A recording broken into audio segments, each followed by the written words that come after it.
Welcome to the second video in the Colored Pencil course, brought to you by thevirtualinstructor.com. In this video, we're going to take a look at colored pencil basics. In this module, we'll explore a few foundations essential for success with colored pencil drawing. We'll begin by looking at the compositional makeup of a colored pencil. We'll also take a look at mark making, how the surface affects marks, mixing blacks, and the 5 do's for mixing better hues. Colored pencils are manufactured by a variety of companies. Each brand and type of colored pencil is different. The core material found in the pencil affects how it will behave on the surface and the marks that are possible. A colored pencil is simply a pigmented shaft of color held together by a binder that's encased in a wooden pencil. The core of the pencil determines the type of colored pencil. Wax-based colored pencils are the most common type of colored pencil. The pigment is held together by a waxy binder. Oil-based pencils feature pigment that's held together by a vegetable-based oil. With watercolor pencils, the pigment is held together by a gum binder, allowing it to be activated by water. The pigmented core is held together by a wood casing. Typically, cedar wood is used, but other woods are used as well.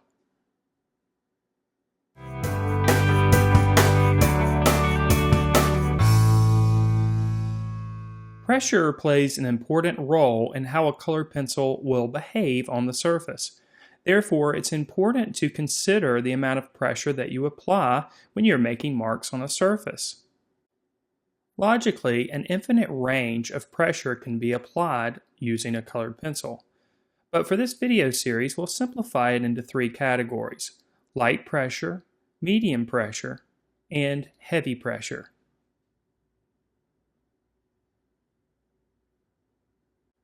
The range of pressure applied with a colored pencil can affect a number of aspects in a colored pencil drawing. By varying the pressure, the value and intensity of the color is affected. Here's a look at varying the pressure using hatching and varying the pressure using cross-hatching. Notice how the value can be manipulated as well as the intensity of the color.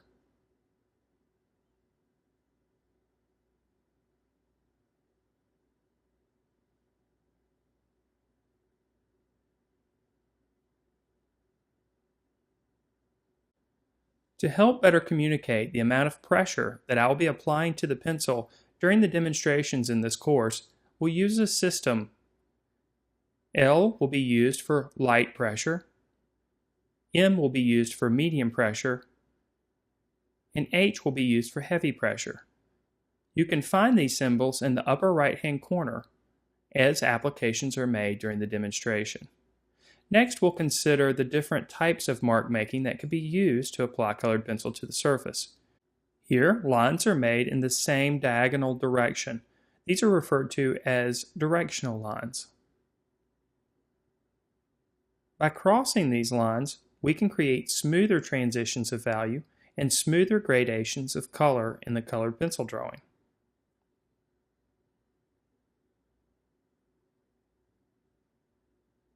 Another method that can be used to apply colored pencil is known as circling, and circling is simply creating small circles that overlap each other.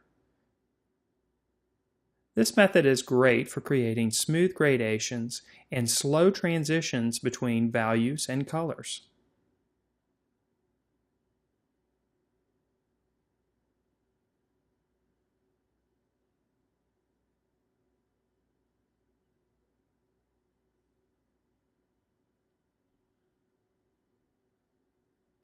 Of course, the artist is not limited to just directional lines and circling. Any type of mark can be made. Here are a couple examples of creative mark making. These marks might be used to create textures that might exist in the subject, or to create special effects that may be needed for certain applications.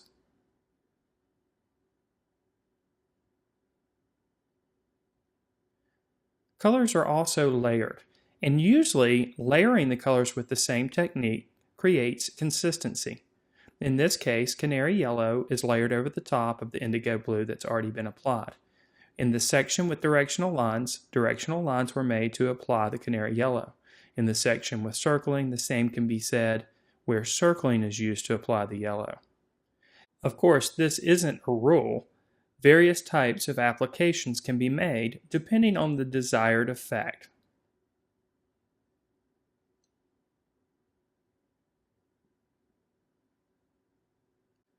Additional layering of colors produces more depth in the color. Logically, some of the colors that have previously been laid down will show through subsequent layers.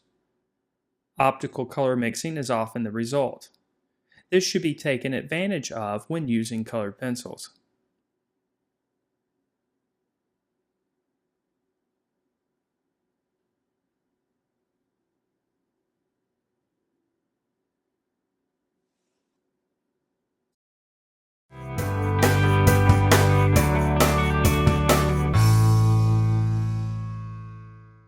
The texture of the paper, or the surface in which colored pencils are applied, will affect the behavior of the colored pencil medium. Smoother surfaces, like for example Bristol paper, will allow for smoother gradations and transitions of color and value.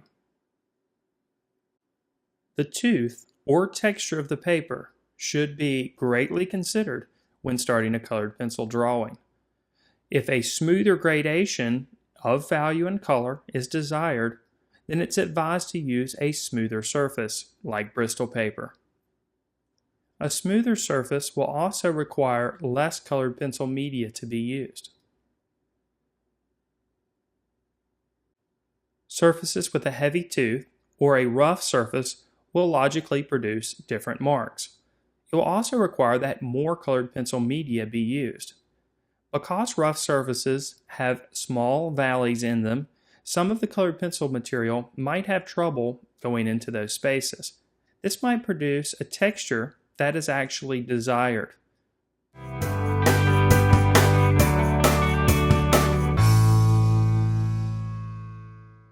Black is a very strong pigment. It can sometimes look unnatural when used in a color drawing. This is especially the case with colored pencil drawings. Here's a look at the manufactured black. And black on its own does look a bit unnatural, but how does it look when it's mixed with other pencils? For example, we use a bit of crimson red and layer over the top of it with the manufactured black. While it does create a darker value of red, it still looks a bit unnatural. The solution to this is going to be to make our own black, closer to the black that we actually see in the natural world around us. To create this natural black, we'll first layer down dark umber, and then we'll lay indigo blue on top of it. If the color that's created is still too blue, we can go back on top of it with another application of dark umber. If you don't have these colors, that's okay. You can still create a natural black by layering brown and blue on top of each other. Mixing our own blacks allows us to control the color temperature as well. More blue will produce a cooler black, and more brown will produce a warmer black.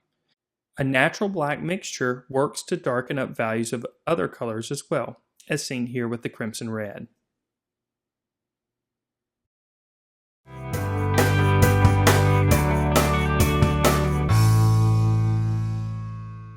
There are 5 things to keep in mind when using colored pencils that will lead to higher quality results.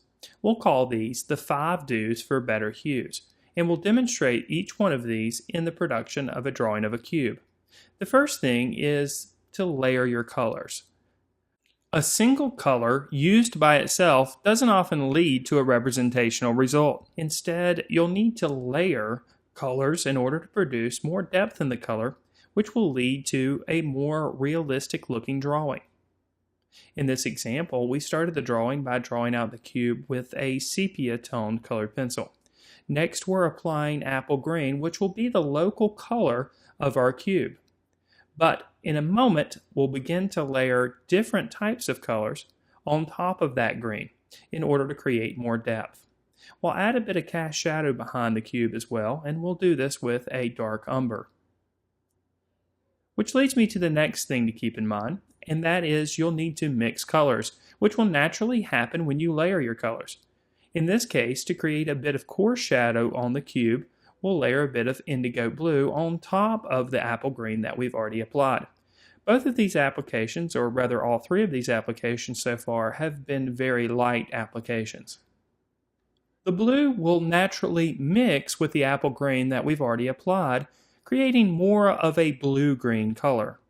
We'll also apply some of that indigo to the darker area of cast shadow that happens behind the cube. In this case, we're going to layer the indigo right on top of the dark umber. The top of the cube is receiving the most intense area of light. So yellow is a color that's used to produce green, so we'll use yellow on top to layer there. We'll also use a grass green color to layer on the midtone area of the cube. This will produce three distinct areas of color and value on the cube. They may seem extremely different at this point, but we'll harmonize them by layering the green apple color that we originally used on top of them. This time, however, we'll apply more pressure to the apple green, which will allow the color to mix with the colors that we've already put down.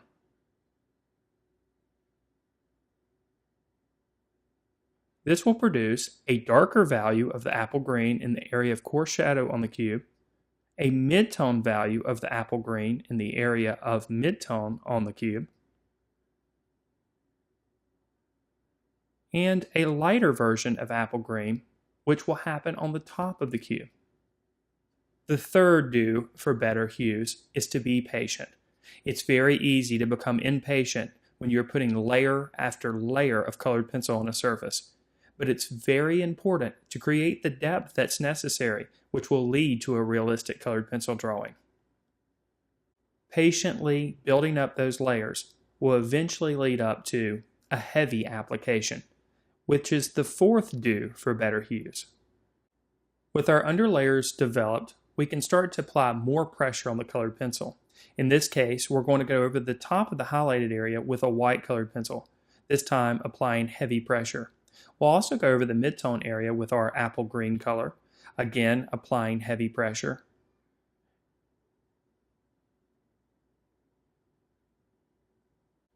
And we'll also layer heavily in the area of coarse shadow on the cube. Again, the colors that we've already applied will show through, but this time the cube seems harmonious because we've applied heavy pressure over the top and developed our values to a point that makes sense. To add a bit of contrast to the cube, I'm going to create somewhat of a background here. We're going to create a neutral background with a little bit of gray. A medium application is used here with directional lines. I'll go over the top of it with a heavy application of white.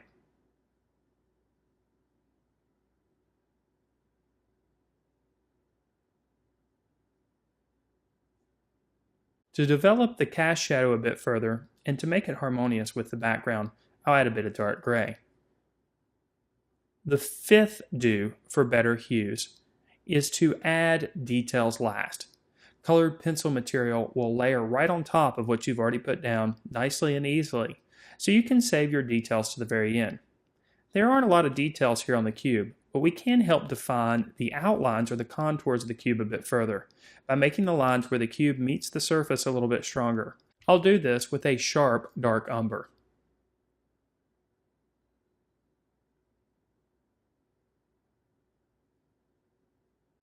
Now the cube we've drawn here is definitely not a completed drawing.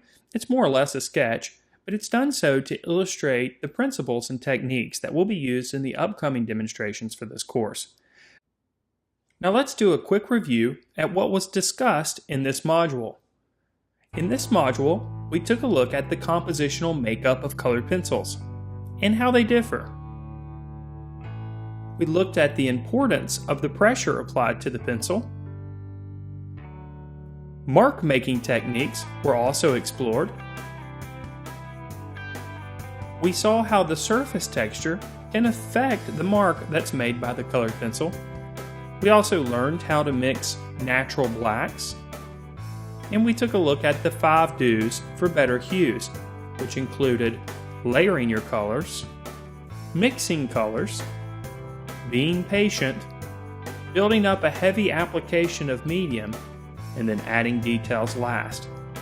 In the next module, we're going to take a look at burnishing and using medium.